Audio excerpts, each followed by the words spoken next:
Imagine a device 900 million times faster than the technology used to land the man on the moon. And it can actually fit in the palm of your hands. In fact, you might actually be using it to watch this very video. The smartphone, a device that has revolutionized communication and paved the way for society as we know it today. And while it is certainly an extremely powerful tool, we are just now beginning to see the negative side effects with it. 48% of Americans are addicted to their phone, and the average teenager spends 9 or more hours a day on it, with an emerging injury called smartphone tendinitis. So what happened with arguably one of the most powerful advancements in human history? Certainly there is a huge component into how the phone is designed, the billions of dollars that's flooded into capture your attention, and the behemoth that is social media. However, when we simply compare the smartphone to every other advancement in human history, it has one major difference. We have no idea what purpose it is serving in our lives. We are not trying to use a tape measure to make an egg or a hammer to brush our teeth. We know the intended purposes for them. We introduced the smartphone to humanity without any fundamental framework on how to use it and the purpose it was providing. I believe this is why we mindlessly scroll and incorporate it into every aspect of our lives. And as I recently quit my job while also introducing social media back into my life after a 2-year break, I knew that I had to create a framework to where I could use the phone as a powerful tool it is without it taking control of my life. This is my simple 3-step framework to regain control of your life. Intentionally do your intention. Imagine if you brought a multi-tool with you into the bathroom, looked at it while you ate, and stared at it before you went to bed and as soon as you woke up. Well, why do we do this with our phones? I began to notice very rarely would I do something without using my phone in some capacity.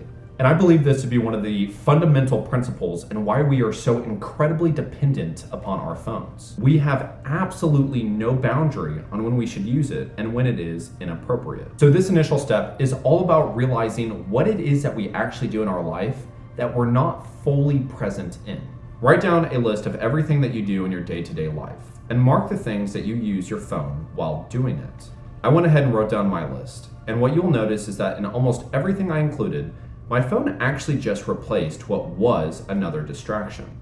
It has been pretty standard to read in the bathroom, watch TV while eating, listen to music in the shower, radio in the car, and read a newspaper to pretend you were actually listening. The phone is just a powerful tool that combines all of the distractions together. So now that we have our list, we're gonna dive into step number 2.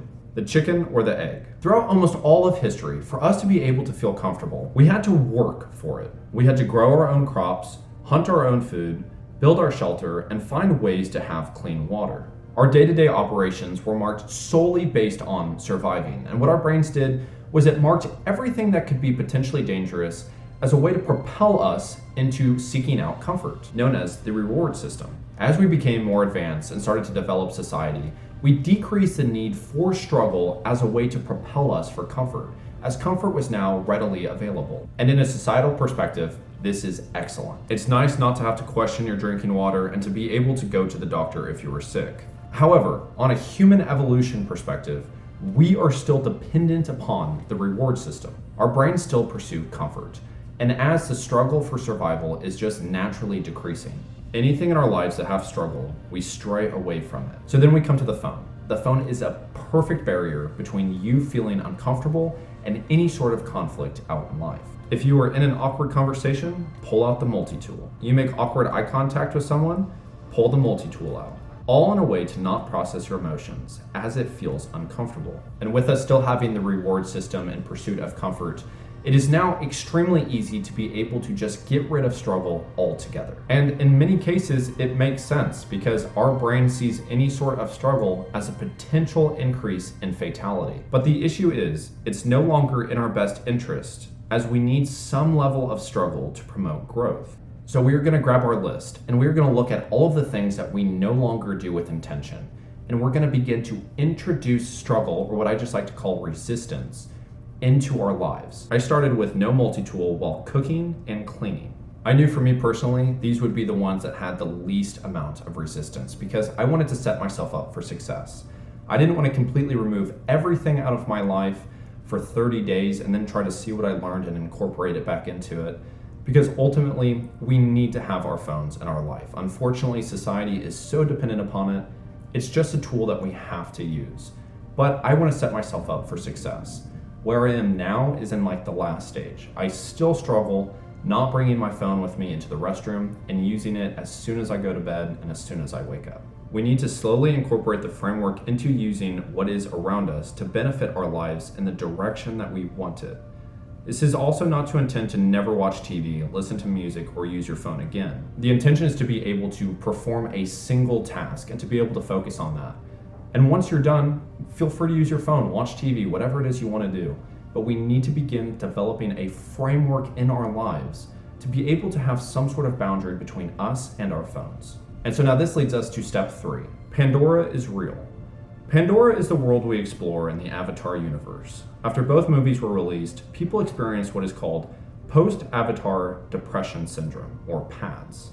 A non-medically recognized syndrome, but the real feelings of depression for us knowing that Pandora is not real and it's unachievable to be able to live in an environment like that. And when I heard about this, I incorporated this step after hearing these alarming facts. The average person spends almost a year and a half simply looking for something to watch, and almost 9 years of their life actually watching TV. Surprisingly, this is 3 years more than will be spent on social media. And this made me ultimately realize that we have a very strong desire in escaping the reality that we are in. We want to be the king or queen of the North, the chosen one to bring balance to the Force, and the human that is chosen by the Na'vi. The issue is that this runs parallel to us feeling like we are not in control of our lives. And it totally makes sense. When you think about it, ever since we started school to the time that ultimately if we retire, you always have someone dictating your time for you, except for whenever you get to go home. It's so nice to be able to get in your comfortable clothes and sit down and get into the show that you're watching and to be able to just distract ourselves from the monotony that we are experiencing.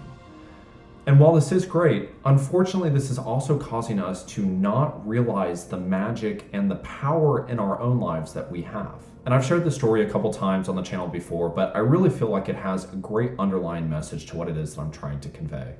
One time I was at a supermarket and I was very stressed and I was completely immersed in my phone and I was trying to work on whatever it was that I was working on. And finally, after a while, I set my phone down and I looked over to the lady to the right of me.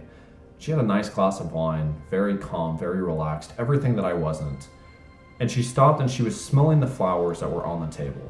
And I was so immersed in what it was that I was doing. I didn't even realize truly how beautiful the flowers were actually on the table. And I actually stopped and I smelled the flowers and I realized how many of life's beautiful moments are we completely missing because we are so immersed in our digital world.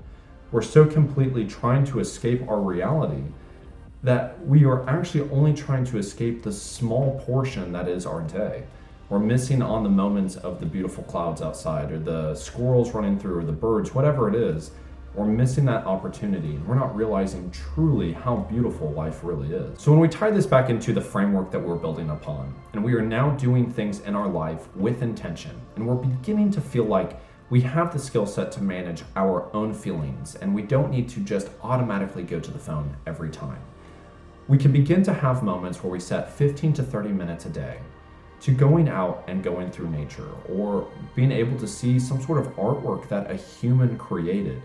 And then to be able to write down in your journal what actual artistry you have in yourself. We were all brought here with our own unique superpowers. And the unfortunate thing is that we are just plowing distractions in front of us, never realizing what it is that we are actually capable of. And that the worlds that we want to escape to actually are here. And so I'm not trying to say, don't watch any more TV or don't fall in love with these Star Wars universes and different things. What I'm ultimately trying to say is, when I go and I watch Star Wars, I get fully immersed and I love it. But when I turn off the TV, I know that I have the skill sets and I now have the framework in my life that I can go and explore that same magic that is here. And ultimately, to summarize this, I've made a couple other videos about breaking social media and phone addiction. And I think that it is important to know the tips and tricks on being able to separate yourself from what it is that is distracting you. And it's also important to be able to know that there's a multitude of different ways in doing that. But I think ultimately, if we always focus on the tips and the tricks and kind of the short-term solutions, we're never going to ultimately fix what it is that we are struggling with at hand. And that's that we're not feeling comfortable with ourselves. No matter what, there's going to be a new smartphone or a new device that's going to completely transform everything that we do in our life. And if we don't have the framework set, we're just going to end up becoming even more immersed into that. And it's just going to keep happening. And I really hope that this provided some sort of value. This was truly the framework that I have used to be able to bring social media back into my life, have no one manage my time other than myself, and to be able to strike balance. It's important to be able to pursue your dreams, to be able to escape into alternate realities, but it's also important to be able to sit down with yourself and remember to always stop and smell the flowers. And if you found value in this and you don't have smartphone tendinitis yet, please do me a favor and hit the subscribe button. It truly does provide a lot of impact to me and this channel, and I really do appreciate it. So thank you so much.